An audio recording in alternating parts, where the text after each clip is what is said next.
He says, as you work in more complex sociological arrangements, these have to be based on win-win. They have to be based on levels of sacrifice. You have to sacrifice something to get things in return. For example, you may feel like as a young person being single and banging all the chicks you want and just dating everybody, you know what I'm saying? This is free. Okay, but this is slavery, right? You are just, again, chasing bagels and donuts. That's all you're doing. You're just chasing appetites. But in order to make a marriage now, you have to sacrifice part of yourself, your hedonic appetites and desire. You have to sacrifice part of you, has to die, in order that the greater institution of marriage lives. Amen. You see what I'm saying? And you work up the chain, right? So that you have to sacrifice part of yourself and sacrifice in love, with not resentment and bitterness, but in love, in order that this marriage now survive and thrive. Are you with me? In the principle of perspective, give and receive, action happens, love and respect happens, all this kind of wonderful thing, okay?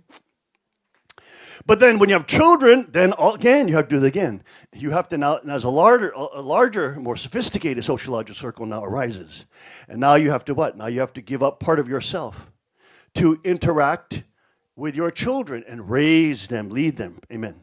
But so you may feel, okay, I'm giving up all these things of me, all these desired appetites of me. But guess what? What you get in return is manifold increase. Because now you are touching eternity, you see. When the Father is relating with the Son, now he's starting to touch eternity. You see this? You don't do that just in yourself. Are you the folk? Once you have the Father-Son relationship and you have the lineal relationship, then you start touching eternity. Now you're starting going forward. You see that? Now it's moving. Now you are touching eternity. You are now moving past your generation, yourself, your isolated island and atomization.